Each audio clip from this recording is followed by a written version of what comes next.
Assalamualaikum warahmatullahi wabarakatuh. Selamat berjumpa dengan saya Ibu Ani Indriani Sari dari SMA Muhammadiyah Kadungora, Garut. Anak Indonesia hebat dan cerdas.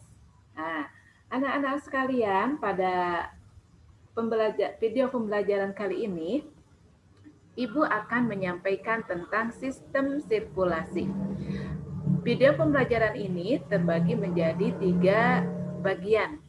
Nah, sekarang adalah video bagian pertama.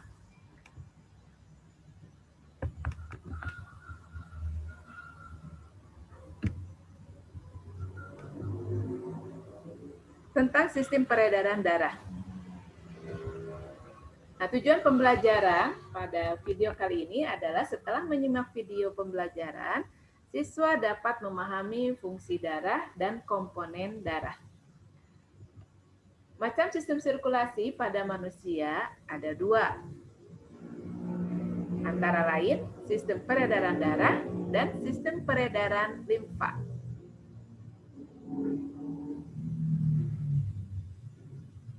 Kemudian jenis peredaran darah yang dimiliki manusia yaitu peredaran darah tertutup dan peredaran darah ganda. Disebut memiliki peredaran darah tertutup karena darah mengalir di dalam pembuluh darah. Sedangkan disebut memiliki peredaran darah ganda karena dalam 1 kali peredaran, darah 2 kali melewati jantung. Apa sih fungsi sistem peredaran darah? Nah, yang pertama adalah transportasi atau pengangkutan. Yang diangkut adalah makanan, garam mineral, gas, hormon, enzim, dan sisa metabolisme. Yang kedua, penjaga suhu tubuh. Panas yang dihasilkan proses metabolisme diedarkan oleh darah ke seluruh tubuh. Yang ketiga, fungsi perlindungan, yaitu melindungi tubuh dari cedera dan invasi benda asing. Dan yang keempat, sebagai penyangga atau buffering, melawan perubahan asam basa untuk mempertahankan pH optimum darah. Sistem peredaran darah manusia secara garis besar terdiri dari 3. Yang pertama ada darah. Di dalam darah, komposisinya ada plasma darah dan sel darah. Kemudian ada alat peredaran darah. Antara lain yang pertama jantung. Jantung ini memiliki 4 ruang, ya, terdiri dari 2 bilik dan 2 serambi. Dan alat peredaran yang kedua adalah pembuluh darah, yang terdiri dari arteri, kapiler, dan vena. Darah.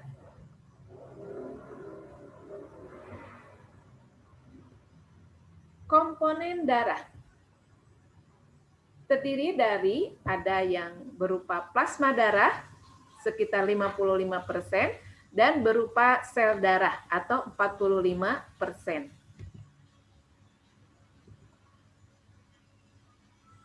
Nah, plasma darah terdiri dari 92% air, kemudian 7% berupa protein, dan sisanya sekitar 1% berupa senyawa organik, anorganik, gas, dan zat-zat kompleks lainnya.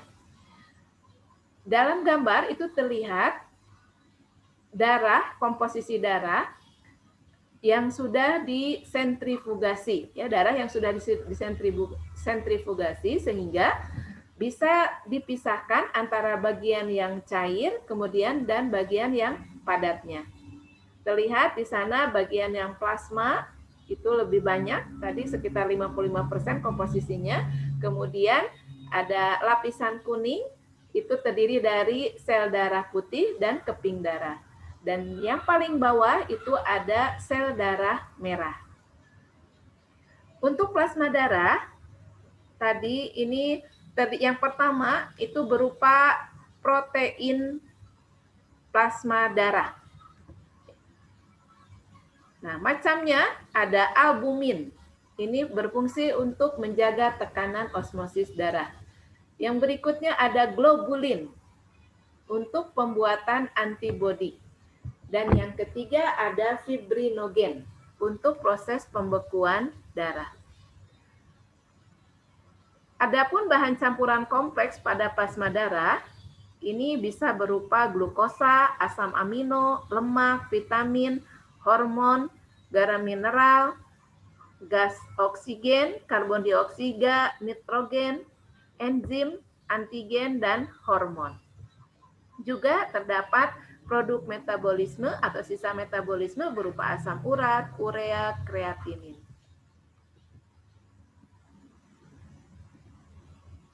Berikutnya, komponen darah berikutnya adalah sel darah. Sel darah ada 3 macam, yaitu ada sel darah merah yang disebut dengan eritrosit, sel darah putih atau leukosit, dan trombosit atau keping darah. Yang pertama eritrosit atau sel darah merah. Eritrosit ini memiliki fungsi mengangkut oksigen. Nah, kenapa dia bisa mengangkut oksigen? Karena di dalam eritrosit terkandung senyawa hemoglobin yang memiliki kemampuan untuk mengikat oksigen. Pada laki-laki dewasa, jumlahnya itu sekitar 5 juta eritrosit per 100 mm kubik. Sedangkan pada wanita dewasa, jumlahnya sekitar 4,5 juta eritrosit per 1 mm kubik. Eritrosit ini memiliki bentuk bikonkav, kemudian tidak memiliki inti, dan berwarna merah. Warna merah tersebut itu berasal dari senyawa hemoglobin. Kemudian usianya itu sekitar umurnya 120 hari. Nah, setelah 120 hari, maka eritrosit tersebut akan rusak atau akan pecah, ya, dan kemudian nanti akan diuraikan di dalam hati itu menjadi globin, hem, dan zat besi.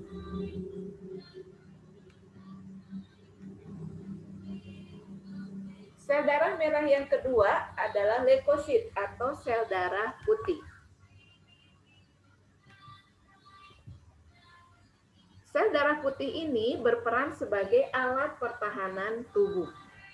Di dalam menjalankan tugasnya, leukosit sering keluar dari pembuluh darah untuk menyerang kuman yang masuk ke dalam tubuh.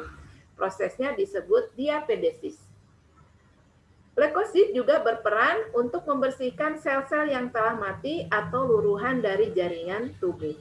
Jumlahnya pada orang dewasa sekitar 5.000 sampai dengan 10.000 per milimeter kubik darah. Jumlahnya jadi lebih sedikit dibanding dengan leukosit, dengan eritrosit. Leukosit ini dibagi menjadi 2 berdasarkan ada tidaknya granulosit atau ada tidaknya granul. Leukosit yang bergranul itu macamnya ada 3, ada neutrofil, eosinofil, kemudian basofil.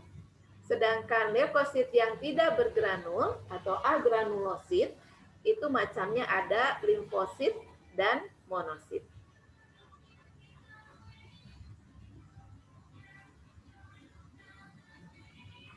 Baiklah, yang pertama, jenis leukosit yang pertama adalah neutrofil. Ini merupakan jenis leukosit yang paling banyak. Ya. Bahkan pada saat ada infeksi kuman, jumlahnya bisa mencapai 10.000 sampai 20.000 sel per milimeter kubik. Dia akan menerobos dinding pembuluh darah, ya, keluar dari pembuluh darah untuk memakan bakteri. Sehingga neutrofil ini bersifat fagosit. Yang kedua, eosinofil. Ini jumlahnya lebih sedikit, kurang lebih 2-3% dari jumlah leukosit.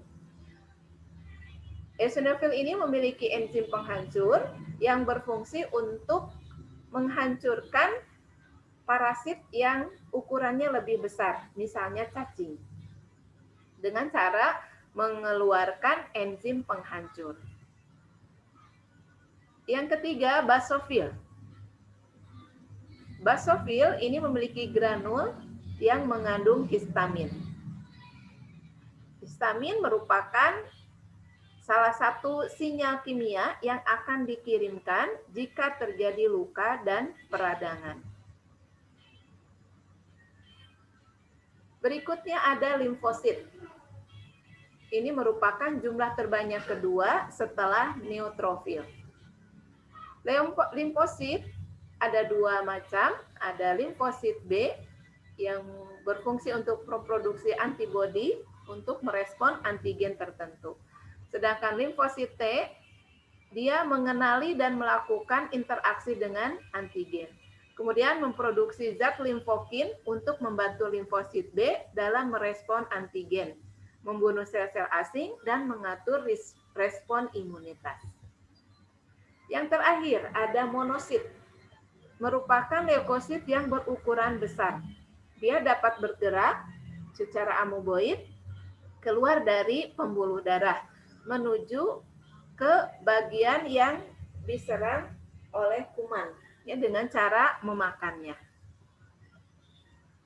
Jadi neutrofil dan monosit dalam upaya menjaga ketahanan tubuh atau melindungi tubuh itu dengan cara fagosit, dengan cara memakan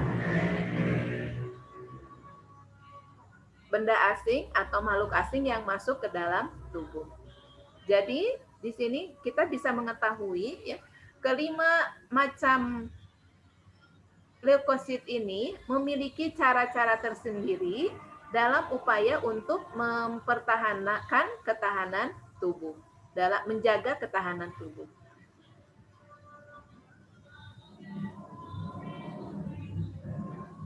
Macam sel darah yang ketiga adalah trombosit atau dikenal dengan keping darah.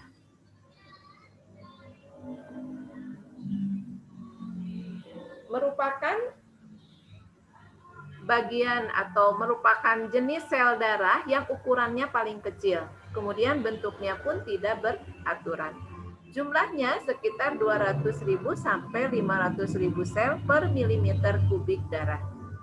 Pembentukannya di sumsum tulang. Kemudian usianya hanya sekitar beberapa jam saja. Dan trombosit ini berperan dalam proses pembekuan darah. Bagaimana proses pembekuan darah tersebut terjadi? Marilah kita simak mekanismenya. Jika ada bagian tubuh yang terluka, artinya pada bagian tersebut ada jaringan yang rusak, maka trombosit akan pecah, ya, mengeluarkan enzim tromboplastin atau trombokinase.